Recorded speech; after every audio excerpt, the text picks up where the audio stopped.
వందే మాతరం. శ్రీమాత్రి నమః. నిన్న పార్లమెంట్ సాక్షిగా లీడర్ ఆఫ్ ద అపోజిషన్ అలాగే ఎంపీ అయినటువంటి రాహుల్ గాంధీ యావత్ భారతదేశమే కాదు ప్రపంచవ్యాప్తంగా ఉన్నటువంటి హిందువులను కించపరిచే విధంగా ఆయన వ్యాఖ్యలు చేశారు. హిందువులను చెప్పుకునేటటువంటి వారు హింసకి పాల్పడతారు, అబద్ధాలు చెప్తారు, ఇటువంటివన్నీ కూడా ఆయన మాట్లాడడం జరిగింది. ప్రతి హిందువు దీన్ని తీవ్రంగా ఖండించాలి, కులాలకు అతీతంగా తీవ్రంగా ఖండించాల్సినటువంటి అవసరం ఉంది. ఎందుకంటే పార్లమెంటు సాక్షిగా ఇదే కాంగ్రెస్ పార్టీ తన హిందూ వ్యతిరేక బుద్ధిని మరొకసారి చూపించుకుంది.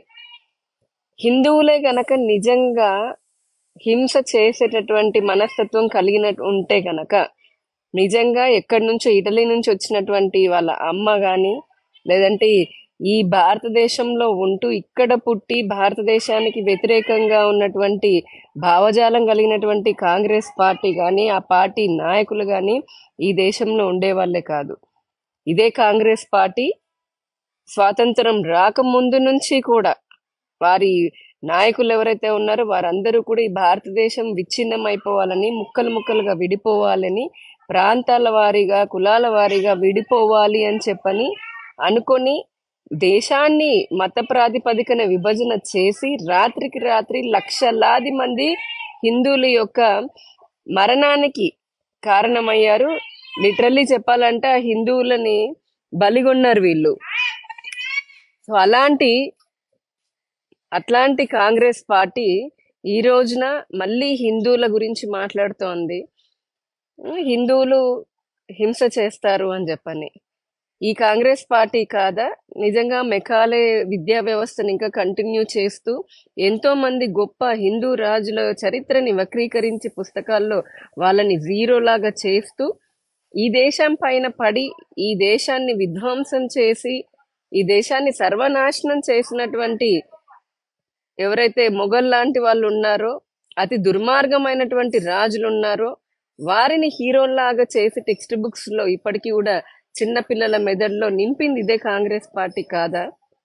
అలాగే మైనారిటీ అప్పీజ్మెంట్, ముస్లింల కోసము క్రైస్తవుల కోసం వారిని అప్పీజ్మెంట్ చేయడం, వారి బుజ్జగింపు కోసము వారి ద్వారా ఓట్లని పొందడం కోసము అని చెప్పని అత్యధిక ప్రాధాన్యత వారికి ఇస్తూ వారికి ఇష్టారాజ్యంగా వక్ఫ్ బోర్డులు కానివ్వండి, లేదా ముస్లిం పర్సనల్ లా కానివ్వండి, ఇంకా అనేక ప్రార్థనా స్థలాల చట్టానికి సంబంధించినవి కానీ, ఇలా ఎన్ని చట్టాలని వారికి అనుకూలంగా చేశారు.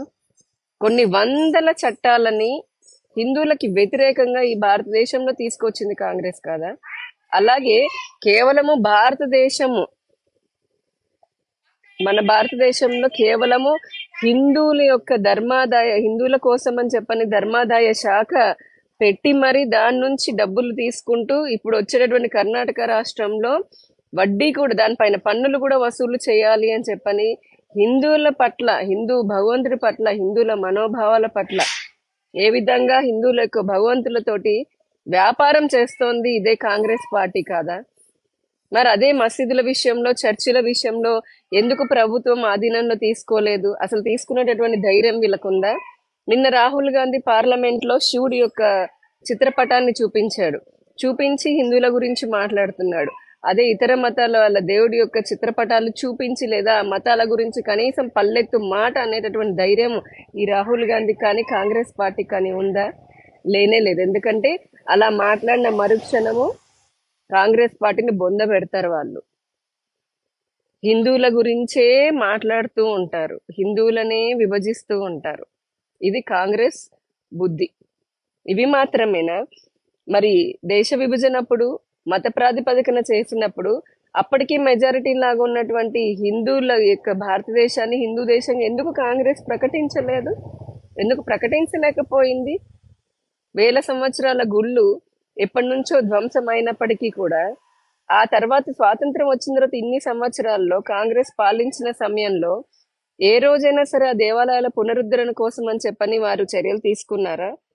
అసలు పునరుద్ధరణ కోసం చర్యలు పక్కన పెడితే ఆలయాల పైన మసీదులు కడితే, అక్రమంగా కడితే వాటిని కూడా తొలగించాలన్న కనీస స్పృహ కూడా లేకుండా ప్రార్థనా స్థలాల చట్టాన్ని కూడా తీసుకుని వచ్చి మరీ హిందుత్వానికి అన్యాయం చేసింది ఇదే కాంగ్రెస్ కదా? భారతీయ జనతా పార్టీ గురించి మాట్లాడుతున్నారు. భారతీయ జనతా పార్టీ వచ్చిన తర్వాత హిందూ దేవాలయాలు పునరుద్ధరణ చేస్తోంది. అలాగే విద్యా వ్యవస్థలో మార్పులు తెచ్చింది. హిందూ రాజుల గురించి, భారతీయ చరిత్ర గురించి, భారతీయ గొప్పతనాన్ని గురించి ప్ర ప్రపంచ ప్రపంచ దేశాలన్నీ తెలిసే విధంగా చేస్తోంది. కాంగ్రెస్ ఇప్పటికీ కూడా హిందూ వ్యతిరేక భావజాలంతో బీజేపీ పైన, హిందువుల పైన, ఆర్ఎస్ఎస్ లాంటి సంస్థల పైన పిచ్చి పిచ్చి మాటలు మాట్లాడుతూ విద్వేషాన్ని రెచ్చగొట్టాలనే పన్నాగం పన్నుతూ ఉన్నారు. ఇప్పుడు నిన్న డెలిబరేట్గా రాహుల్ గాంధీ పార్లమెంట్లో చేసింది కూడా అందుకే. కాబట్టి మనందరము కూడా కాంగ్రెస్ పార్టీ యొక్క ఈ కుతంత్రాలని తిప్పికొట్టాలి. మనకి హిందువులకు ఎలా అయిపోయిందనంటే ముందు కులము, తర్వాత ప్రాంతము, ఆ తర్వాత భాష, ఆ తర్వాతే ధర్మం లాగా అయిపోయింది. కానీ ప్రతి హిందూకి వీటన్నిటికంటే ముందు ధర్మం అని అనుకుంటే గనక, ప్రాధాన్యతని అనుకుంటే ఇటువంటి వారు హిందువుల గురించి ఇట్లాంటి మాటలు మాట్లాడలేరు. అలాంటి సాహసం కూడా వారు చేయలేరు. ఆయన అన్న వ్యాఖ్యల్ని మరొకసారి తీవ్రంగా ఖండిస్తూ ఉన్నాము. ప్రతి హిందూ కూడా కాంగ్రెస్ పార్టీకి బుద్ధి వచ్చేలాగా అందరము గట్టి సమాధానం చెప్దాము. భారత్ మాతాకి జై.